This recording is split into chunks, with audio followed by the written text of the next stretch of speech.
कळमनुरीचे आमदार संतोष बांगर यांना मंत्रिपद मिळावं यासाठी आता शिवसैनिकांची मागणी जोर धरू लागलीय. जिल्ह्यातील स्थानिक स्वराज्य संस्थांमध्ये महायुतीला मिळालेल्या यशानंतर कार्यकर्त्यांमध्ये उत्साहाचे वातावरण असून संतोष बांगर यांच्या कामाची दखल घेत त्यांना मंत्री करावे अशी अपेक्षा व्यक्त केली जात आहे.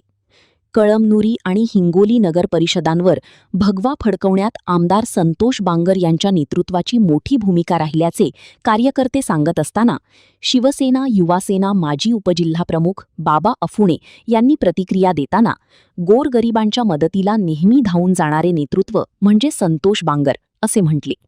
त्यामुळे शिवसेनेच्या कार्यकर्ते पदाधिकाऱ्यांच्या अपेक्षा व्यक्त होताना पाहायला मिळत आहेत की बाबा एकनाथ शिंदे साहेब जनसामान्याचे नेतृत्व आहेत. उपमुख्यमंत्री साहेबाचं काम एकदम छान चालू आहे. एकदम गोरगरिबासाठी शेतकऱ्यासाठी खूप चांगलं काम करतात. आता आमची एकच इच्छा आहे की बाबा संतोषदा बांगर यांना मंत्रिपद मिळावं. मंत्रिपद का मिळावं की बाबा संतोष बांगर हा गरिबाचा नेता आहे. सगळ्या महाराष्ट्रामध्ये त्यांचं वावा आहे आणि दवाखाना असो कोणताही प्रश्न असो पोलिटिशियनचा असो कोणताही सगळे प्रश्न तिथं सवाल होतात आणि मी देवाला प्रार्थना करणार की बाबा संतोषदादा बांगर हे मंत्री हो.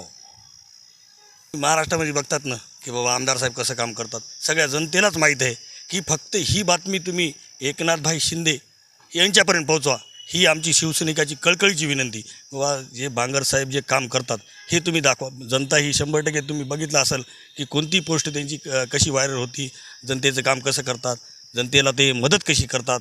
दवाखान्याचा असो जात धर्म कोणतंच बघत नाहीत ते.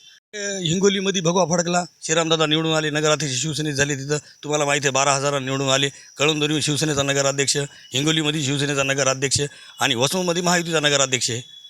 तर यांचं कार्य तुम्हाला माहिती आहे. आणि जर भविष्यामध्ये सर 100% जर मंत्री झाले तर भविष्यामध्ये जिल्हा परिषद बी 100% येणारच.